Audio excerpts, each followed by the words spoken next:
Adventures of Irvingman. Tony likes to brag how he knows Superman.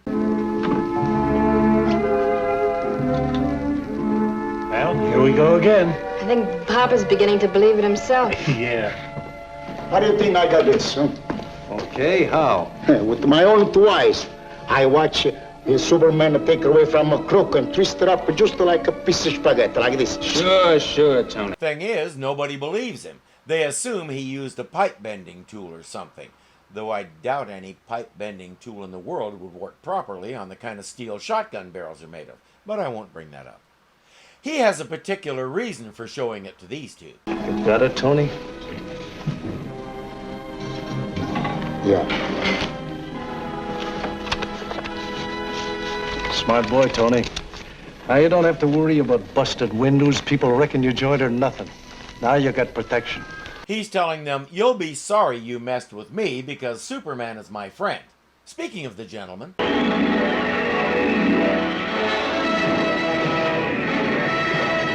he's going for a swim. He has a favorite spot near the Great Barrier Reef. When he's dried off, he flies back to Clark Kent's office, where he's so eager to put the experience in his journal, he doesn't even take time to change clothes.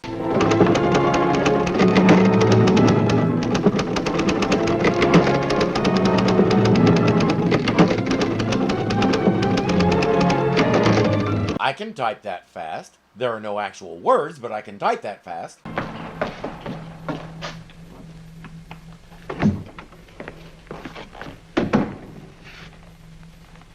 There's a desk and typewriter in the storeroom? Or is that the only place in the building he's allowed to change? Hi, Lois. What's the bag for? Where are you going? Oh, going away on a visit, and I'm in a hurry. So if you don't mind. But Lois. Screen time achieved, paycheck received.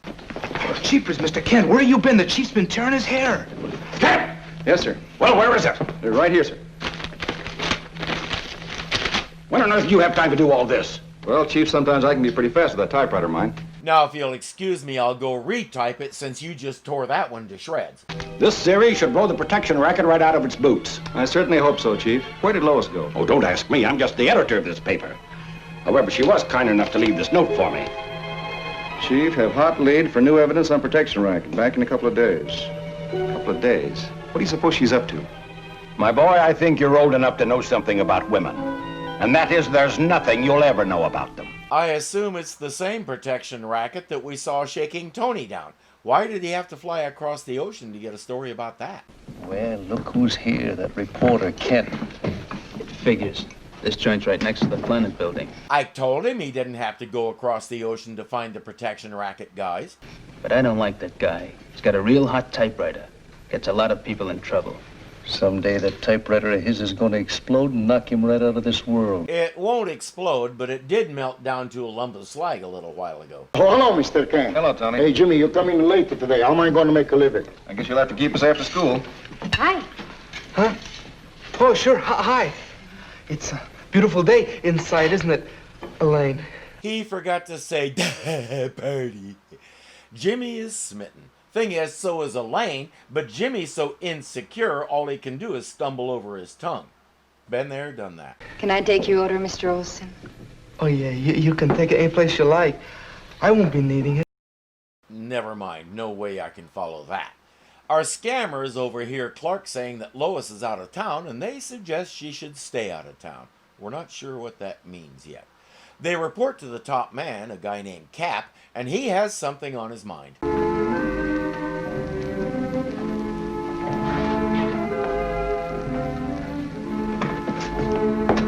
He's wondering if he should buy stock in hair gel. This series exposing a vicious protection racket will be based on documented fact.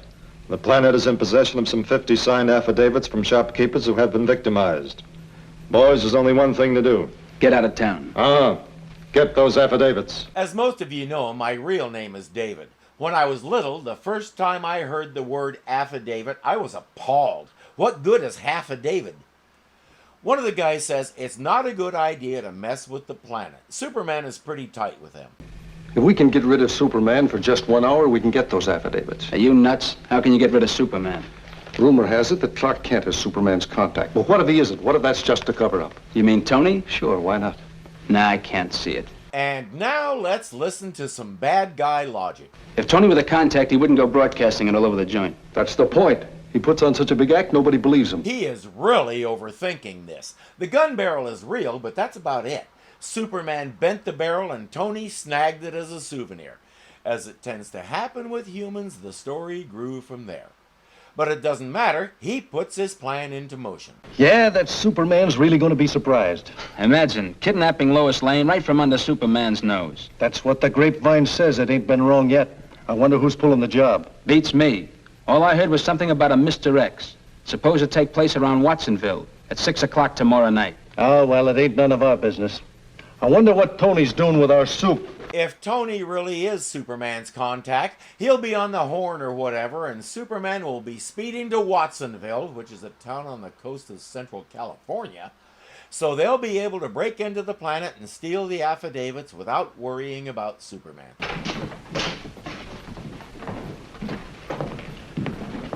Oh, Mr. Kent, I gotta have a talk with you. There's the 2 bowls of a perfectly good untouched soup over there on the table. You gotta help me eat them before they get cold. Tony keeps insisting that he knows how to contact Superman. The problem is where Lois Lane is. He tells Clark what he heard, but doesn't tell him where he heard it, so Clark isn't inclined to believe him. But Tony is dead serious.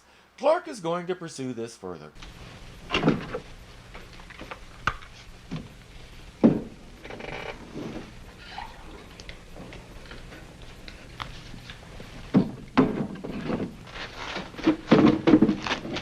Amazing how easily he got it back perfectly straight, isn't it?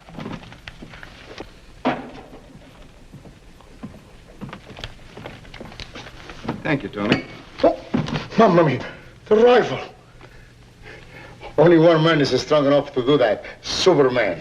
Perhaps that's just his way of letting you know he got the message, Tony. The crooks are going to be at Tony's place at the appointed time, and they'll know by his expression whether Superman got the message or not.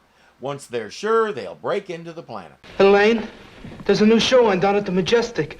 I was wondering Yes, Mr. Olson? if maybe I could have another glass of milk. Glass of... Yes, sir. Don't be too rough on Jimmy. We all remember how difficult puberty was. The goons come in. Cap is with them this time. They notice the rifle. It's a good sign. Tony gets them seated.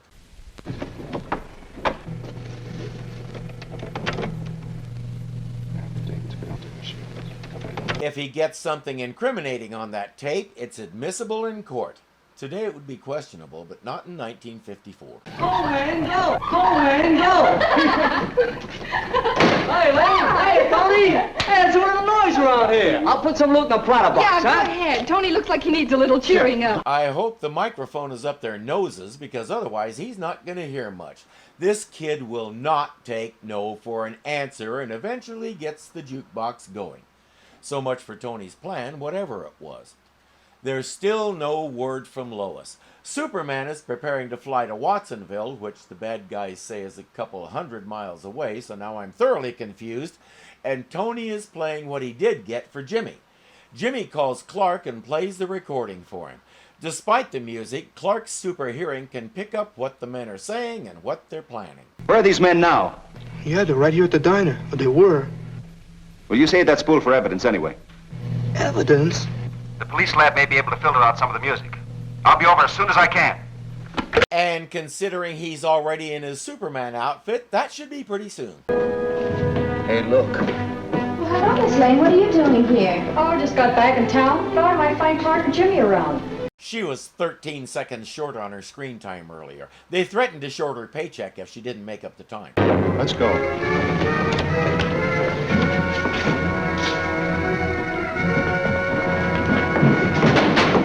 Well, Superman, I told you.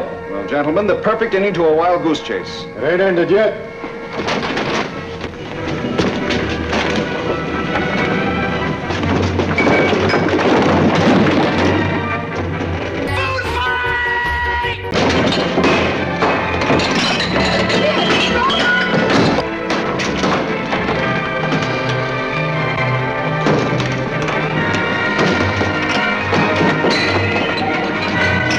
gonna have to sell a lot of hamburgers to replace all that food. But at least Tony is vindicated. Oh, Mr. Superman, I'm so sorry I caused you trouble. I'm sorry I talk too much and tell so many people. Never mind about that, Tony. As a matter of fact, I have a brand new recipe I'd like you to try. You gonna bring me a new recipe? Tony has been bragging that Superman taught him some of his recipes. Now it'll be true. Always nice when that happens. But there's only one thing I don't understand. How did you find out about this, Superman? Well, I'm afraid you'll have to ask Tony that. Okay, how about it, Tony? Well, it's like this. I like to explain, but I can't.